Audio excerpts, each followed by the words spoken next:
Bruchim Habayim, welcome everyone. We are continuing on Shulchan Aruch Hilchot Shabbat, and we are studying Siman Resh Nun, which is Hachanot Afsudat Shabbat. We started it briefly yesterday. We mentioned the way you remember it is Resh Nun, run. You have to run for Hachanot of Shabbat, for preparation for Shabbat. Early in the morning, says Maran, Yashkim Baboker. You should get up early in the morning on Friday, Le'achin Sorcha Shabbat, in order to give yourself enough time to prepare for Shabbat. We don't happen upon Shabbat. Shabbat doesn't happen upon us. We prepare for it. We come ready, whether it is, like the Ben Ish Chai writes, there are hachana in maaseh, in action that you have to prepare, in dibur, in speech, and also in mindset. We have to have all of those for accepting the neshama yetera, that and all the extra holiness that comes with Shabbat. That's at a spiritual level, but physically also you have to come ready. There's a lot to do for Shabbat. Even if you have many servants, still you want to do it yourself. At least taking part in it, as we mentioned yesterday, you should be involved with it. As the Gemara says, Rab Chista, he would cut up the vegetables himself. Rabban, Rabbi Yosef would be chopping the wood, even though that was not considered necessarily a very respectful chore.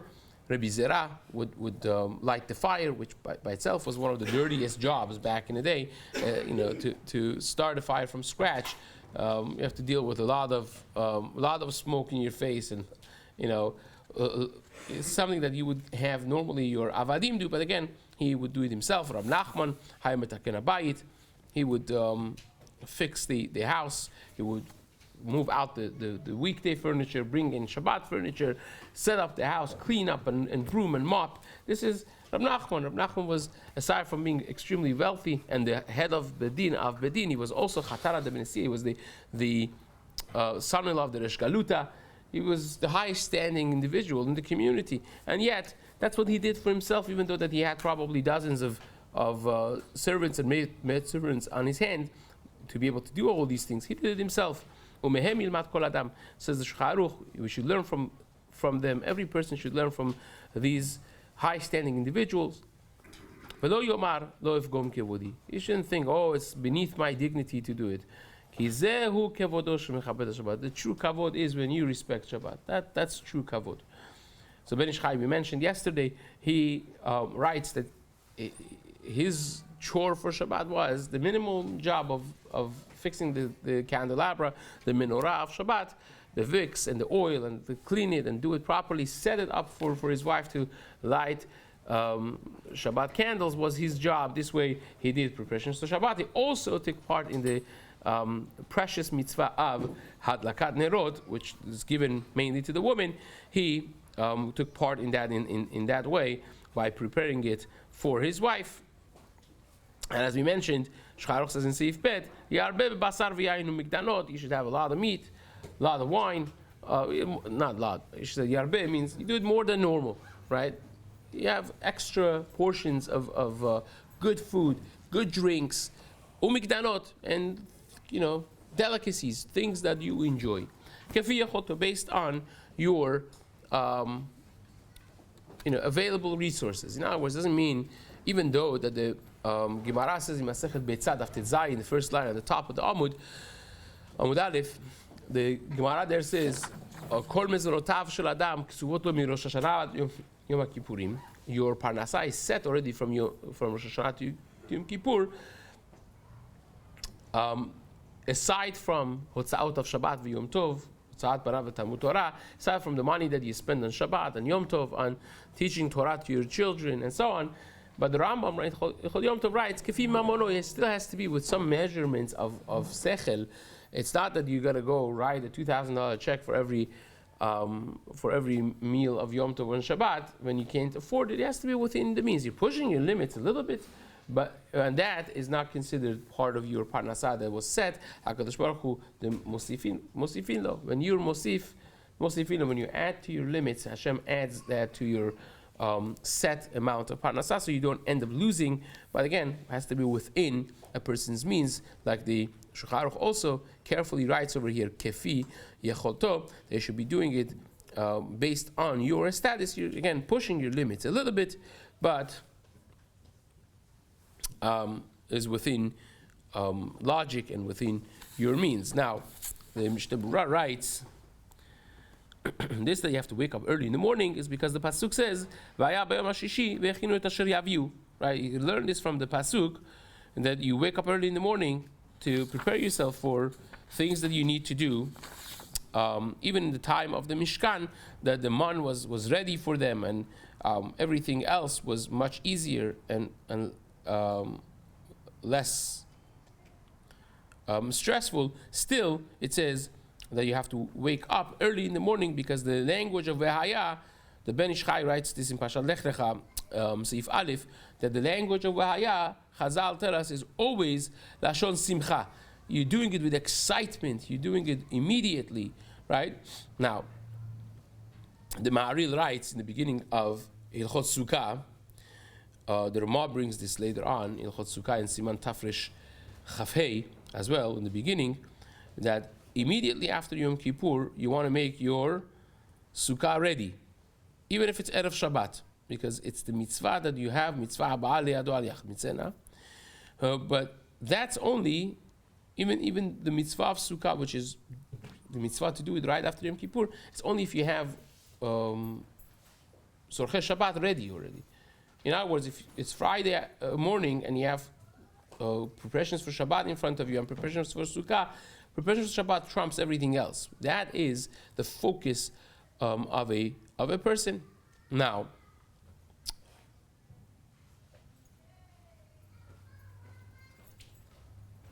says the Mishna Berura,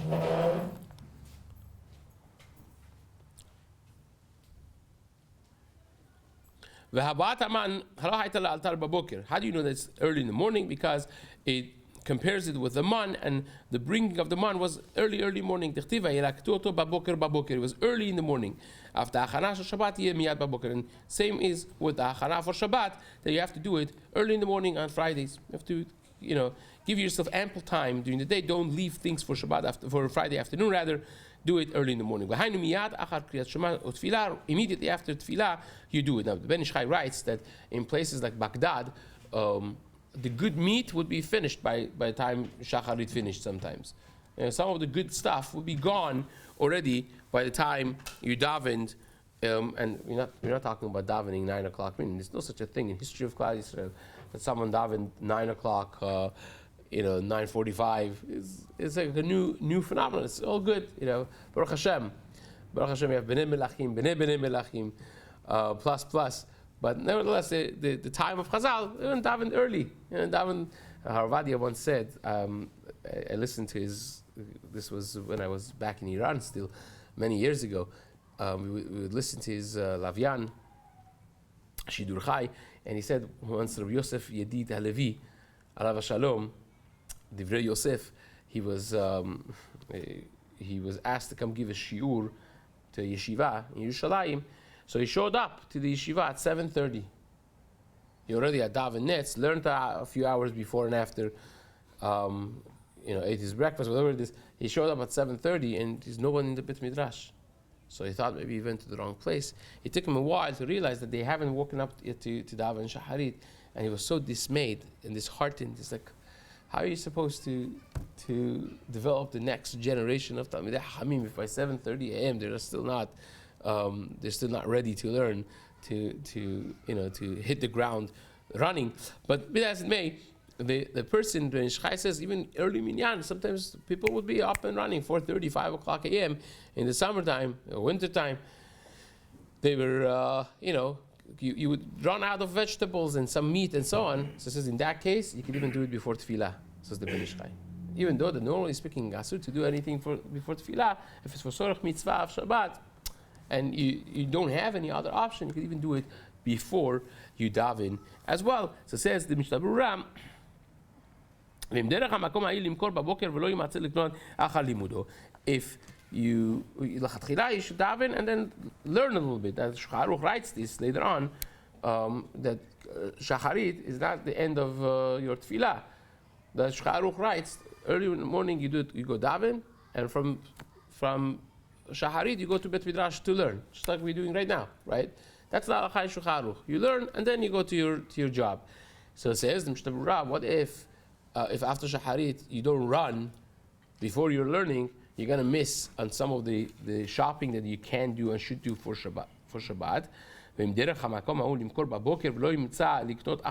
If you learn an hour or two after Shacharit, then you won't find certain things to buy for Shabbat. You should still not cancel your learning, but you should not learn right after Shacharit. You should go run to buy whatever it is that you need to buy for Shabbat, and then sit to learn afterwards. And if the bazaar, if the stores are already selling before Tefillah, early in the morning, and you won't find some of the needs of Shabbat if you wait until you daven Shacharit,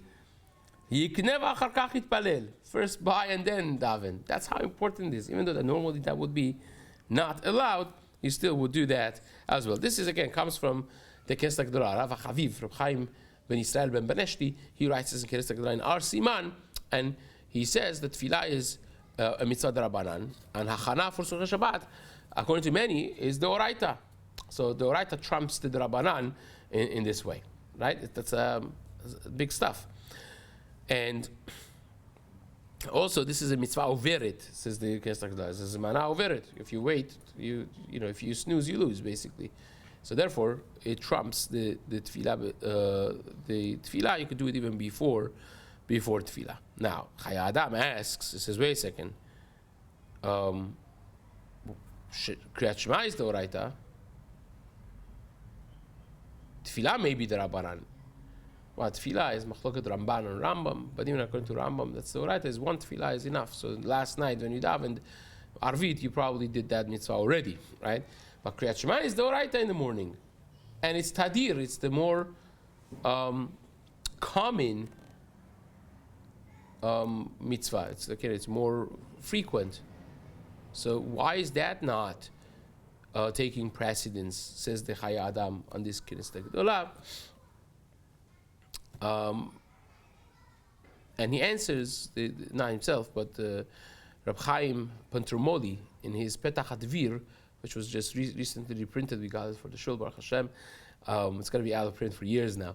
But he's a tremendous sefer. He was a Rav and Abedin in Turkey, in Izmir. He writes the answer that the Hachana for Tzorchei Shabbat is not mentioned as a mitzvah aseh d'oraita in any place. It's a mitzvah that we deal with as a mitzvah for achana for Shabbat, and therefore it's not going to be pushing the mitzvah d'oraita. Now there is a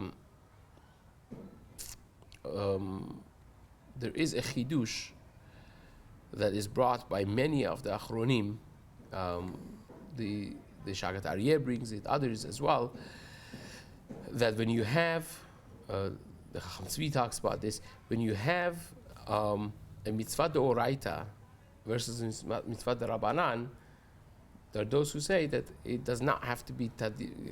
You could do the d'Rabbanan that's less tadir before the d'oraita that's more tadir, because they're not, compared in the same plane of existence.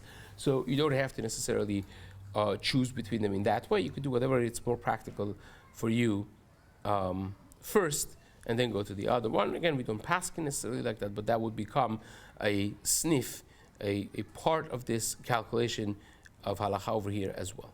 So it says the Mishna Berura, Achir Eli Kro Kriyat Shema Mikodem. So Mishna Berura says because of that, you should do Kriyat Shema before. That already is the Oraita, is Tadir, is more frequently done, and is the Oraita that you should say Kriyat Shema. Then you go do your shopping, and then you go to daven.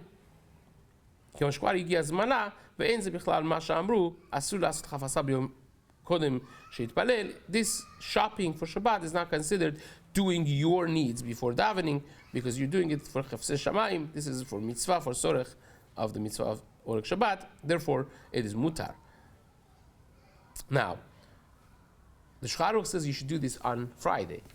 And Friday is better than Thursday because it is more obvious that you're doing this for Shabbat, for Kavod Shabbat. Also, Kabbalistically speaking, as a holier level, is on Wednesday, Thursday and Friday, you little by little get the addition coming for Shabbat, Tosefet Nefesh, Tosefet Ruach, and on Friday you get Tosefet Neshama is the highest level. So therefore, it's best to do it on Friday. And that's what the Ben Ish Chai writes as well, if possible. If something needs a lot of preparation, then start from Thursday, of course, right? For instance, nowadays we get meat ready from the store. Back in the day, you had to do nikur, you had to do melicha yourself. So don't wait for that on Friday. You want to get it on Thursday, do the salting, do the preparation of nikur, and you'll have it early morning, Friday, ready already.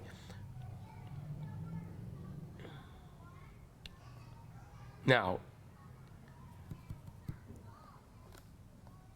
some other details here which are not necessarily relevant to our generation, so we're skipping those.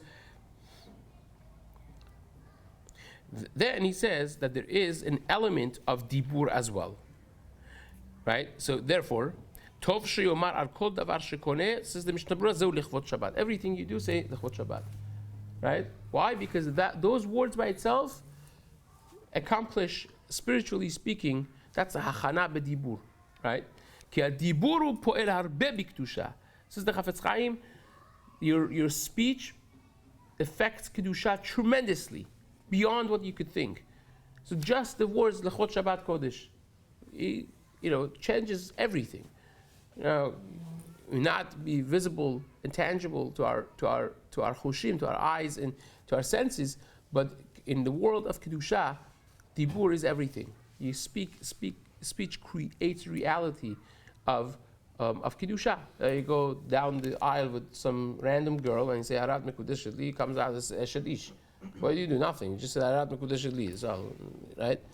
The words create reality, and here is the same thing. Right? Now, there's a lot to talk about this. I always say, the Gemara says in Masechet Chagigat after 12, why Elisha ben Avuya became a Talmid Chacham? His father was a politician. He was a rich man. He was an influential person.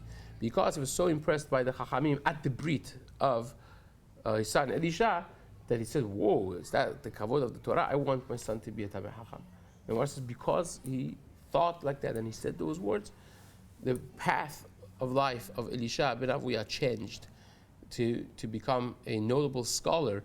But because the father was not 100% lishma, he also had his tumbles and his bumps on the way to his olam haba, the way we know it. But again, the power of thought, the power of speech is something to be reckoned with very seriously. Even though that early in the morning, Friday, you already prepared for Shabbat, it's also mitzvah to do something additional, right, going into Shabbat, to show that I'm doing as much as I can. The more the better. And the remez is v'haya mishne, that you do it in the morning, you do it again in the afternoon. Ketib Torah, zachor otim Shabbat kadesho v'tarshu b'shamai, shtehez zochro me'echad leShabbat. Right? The Gemara says Shammai and Hillel had different mindsets when it came to preparation for Shabbat. Shammai, everything that was nice that would come his way would keep for Shabbat. So he would find a beautiful sheep that he would want to shecht to use the meat for Shabbat and say, this is an amazing one. He would keep it for Shabbat. Then tomorrow he found a better one than that, he would shecht that one and keep the better one. The whole week you're preparing for Shabbat that way, right? Hillel was different. He said, Baruch Hashem yom yom yamos lanu. Hakel yishuatenu sela. Hashem sends me what I need when I need it. So I don't have to wait like this. It's a level of emunah and bitachon that Hashem gives it to me when I need it. Exactly what I need. But that mindset of Shammai is a very praiseworthy mindset. V'amru al Shammai hazaken. Chazal says shekol yamav hayochel lichvot Shabbat. The whole week is preparing for Shabbat, right? היה מוצא בהמה נאה, אומר זו לשבת, מצא אחרת נאה ממנו, אכילה ראשונה מניח שנייה על שבת, נמצא שהאכילה היא כדי שתישאר היפה על שבת. He was always mindful to keep the best for Shabbat. But Hillel was different. Hillel would say, Baruch Hashem yom yom yamos lanu. He would give us whatever we need, the way we need it, when we need it. But hiskimu arbe poskim, many poskim agree shegam Hillel modesh kedai kedivre bet Shammai adifat fe. Even Hillel agrees that it's better to do like Shammai. Rashaya boteach b'Hashem, but he himself had a high level of bitachon that Hashem would give him the best right before Shabbat, and that, therefore he doesn't need to go through the whole motion like Shammai did. He did this as an exercise on his bitachon, but for the rest of humanity that is not Hillel, that our bitachon is not necessarily that level as Hillel's was. Even Hillel agrees that we should do like Shammai. The whole week we are looking forward for Shabbat, preparing for Shabbat, finding something good to do for Shabbat, to make it nicer and better and easier. That is a proper mindset. And one of the things that we do in preparation for Shabbat also is mitzvah lit'om kol tafshil be'erev Shabbat. Right before Shabbat, you want to taste a little half a spoon of the tafshil of Shabbat. One person in the house does it. Is good enough to make sure that the purpose of it is, even though that we said it's actually discouraged to eat Erev Shabbat. First of all, you're not eating, it's a half a spoon, just tasting it, right? Secondly, one person in the household does it to make sure that nothing is missing salt, or has too much salt, or is missing a spice, or is not cooked well, all those things, right? You want to make sure it's perfect. It's cooked to perfection. Again, I find place for parentheses over here. This whole thing of saying Ta'ameh Chaim Zachud, and then they have food Kiyada Melech in the shul for people who come to daven Friday night. That's Avera, it's not a mitzvah. There's no Chaim Zachu over there. You know, this thing that Chazal said, Ta'ameh Chaim Zachu, means if you're careful so much for Kavod Shabbat that you have a little thing to make sure that it has enough salt, and this is the food that you're going to be having for things. Not talking about eating a whole bowl of cholent before you go to shul from house, and once you add it, have some kanesh, some gondi, and some this and some that, and by the time you get you get out of the house, you have to go see a doctor first before you have to go see your gastroenterologist before you go to shul because he overate. That's not what Chazal meant to say, of course. Ve'ayin b'sefer Shulchan Shlomo, de'atima b'Shabbat mikol min bevadai mitzvah, right? Ve'remez laseh ta'ameh chaim zachu, right? It's a mitzvah to do it in a way that you make sure that everything is made to perfection, and that would be your mitzvah. So, this that you respect Shabbat on your own with yourself working, even despite the fact that you have workers that could be doing the job, that is from the pasuk of V'karata Shabbat oneg liktosh Hashem mechubat. You have to make Shabbat special. U'mitzvah bo yoter mi b'shelucho. It's always a mitzvah that you should do it more than appointing an agent. Appointing an agent does the job, but it's always mitzvah, more mitzvah if you do it yourself. That it connects you directly with the kavod Shabbat. But again, this is those who say a shaliach that you pay to do something for you is mamash like yourself. It gets into Machne Efraims and serious lamdut. But nevertheless, over here, when you do it yourself, you connect with Shabbat directly, which is very important as well. Let's just finish this seif over here. When a person does the preparation for Shabbat themselves,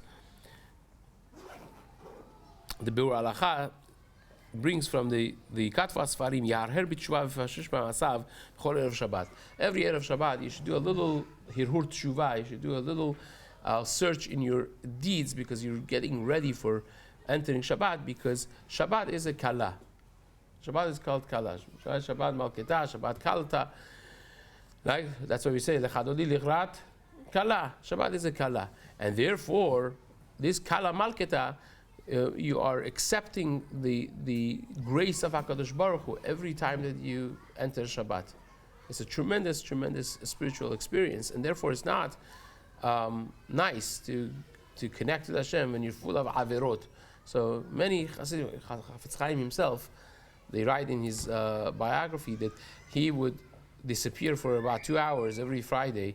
Nobody knew where he was. He would go to the attic and he would do a whole. One of his son-in-laws went and put his ear once by the door. He saw he was judging himself as if he's standing in Betin Shel Mala, right? And he's being judged by the heavenly court. He would go through every single thing that he did in past week, scrutinizing every act and every thought and every lack of act, and like a real thing. That was the routine that he had every week. So he himself writes it here. He says, it's a proper thing to sit and think for a few minutes. It doesn't have to be 2 hours, 5 minutes. Go through the week and have some hirhuret shuvah, because you are purifying yourself, cleansing yourself to accept the grace of HaKadosh Baruch Hu on Shabbat. All this is considered part of Kavod Shabbat.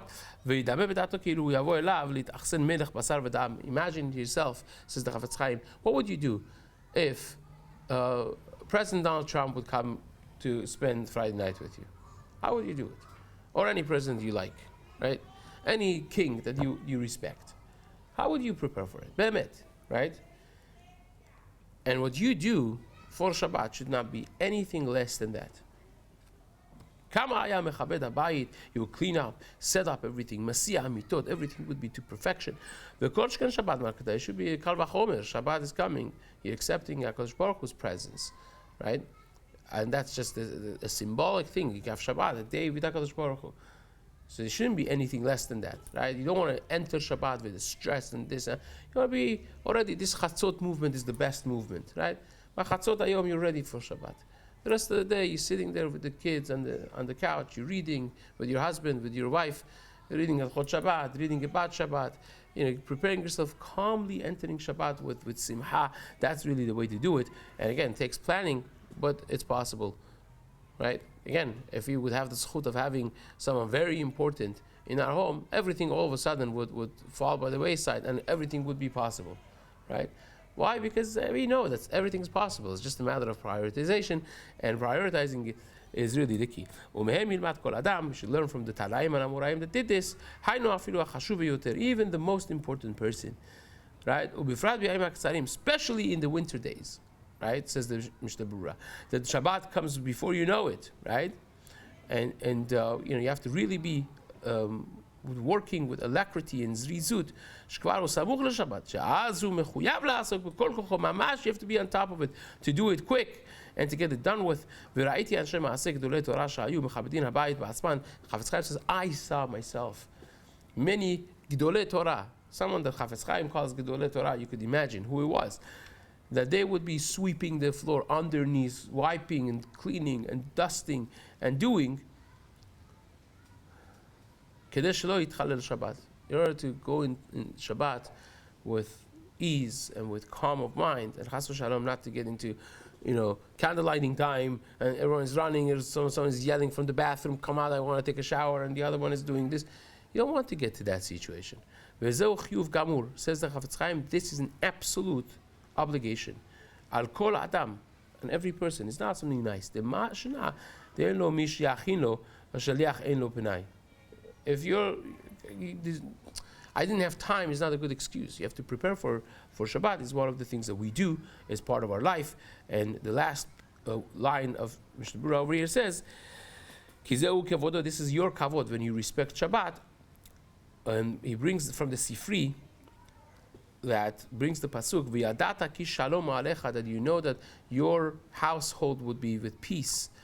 Zu hashchazat hasakin, even you have to be mindful up to the details of sharpening your knife. Because what happens if you come by the table and you want to have, serving the best steak, right, medium rare or rare, whatever it is, and the knife doesn't cut, right? It frustrates people. That's also part of Kavod Shabbat.